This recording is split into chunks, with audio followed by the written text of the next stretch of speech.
Do you know that in the Bible there are prophecies that prophets of the Bible prophesied that never came to pass?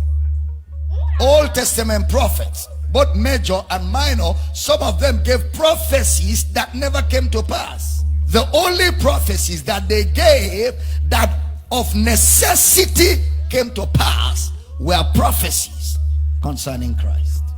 The only prophecies they prophesied that God was committed to bring to pass were prophecies concerning the Christ. That's why all the promises of God are in him.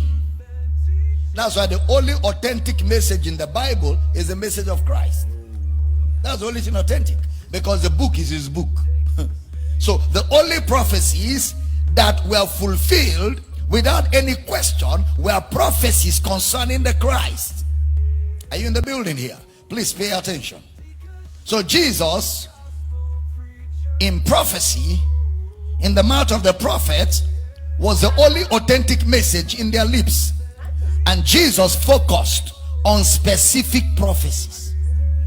In all the scriptures, he expounded the things specific concerning himself. Anything else, they were on their own. If the prophets gave any prophecy that was not concerning Christ, they will have to make sure it happens. The only prophecy that God was committed to was concerning his son. I don't know if I'm communicating at all. Look at the way Brother Paul, I love Brother Paul. Look at the way he communicated these thoughts to the church at Rome. Romans chapter 1 verse 1. Pay attention.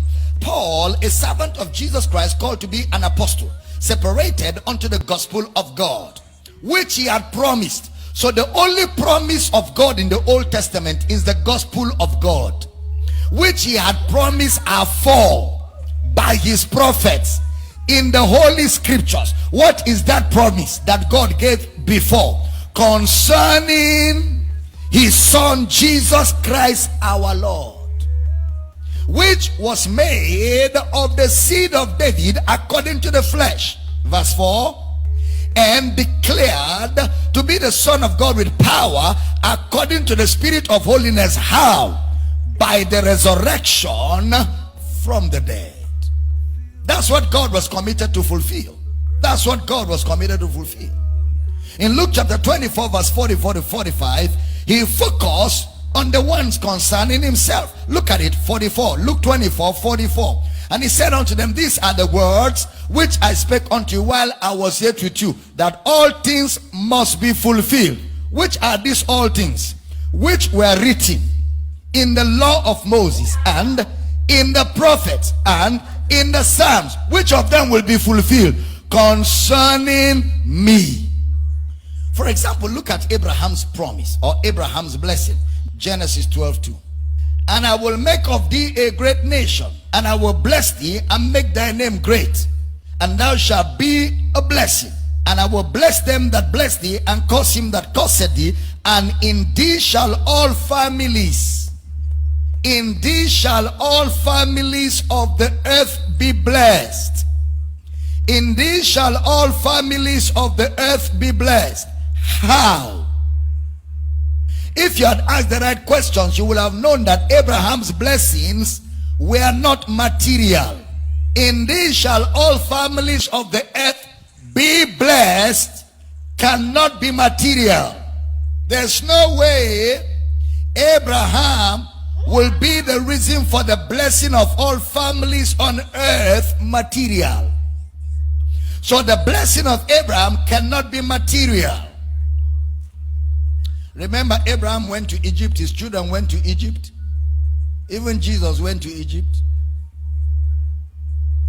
That's to make you know that it's not material. And I love Brother E.W. Kenyon. E.W. Kenyon said, when God spoke to Abraham, he made unto him an unqualified committal, meaning, I will do it myself. I will do it myself. So God gave Abraham a promise that God himself would fulfill. So if I am you studying about Abraham's blessing, I will track down what God said he will do himself. And what did God say he will do himself? Look at Ezekiel 36 verse 27. And I will put my spirit within you and cause you to walk in my statutes, and you shall keep my judgments and do them. 28. And you shall dwell in the land that I gave to your fathers, and you shall be my people, and I will be your God. Give me verse 26.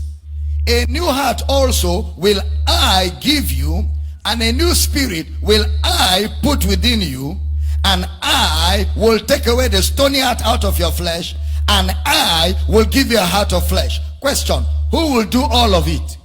God. So this is a promise that God gave, that God himself will fulfill. So what God said to Abraham, Ezekiel prophesied it a bit more clearer, that the blessing that Abraham will be to the families of the earth is that God will put a new spirit within us.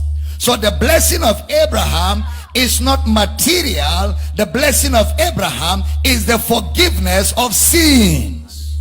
The forgiveness of sins. A promise that God himself will fulfill. Jeremiah took it a bit further. Jeremiah 31:33. For this shall be the covenant that I will make with the house of Israel after those days, saith the Lord. I will put my law in their inward parts and write it in their hearts. I will be their God, and they shall be my people. Next verse. And they shall teach no more every man his neighbor and every man his brother, saying, know the Lord, for they shall all know me, from the least of them unto the greatest of them, saith the Lord. For I will forgive their iniquity, and I will remember their sin no more. All is I will, I will, I will, I will, I will. A self-fulfilling promise. And that was the promise God gave to Abraham, that in him shall all nations of the earth be blessed.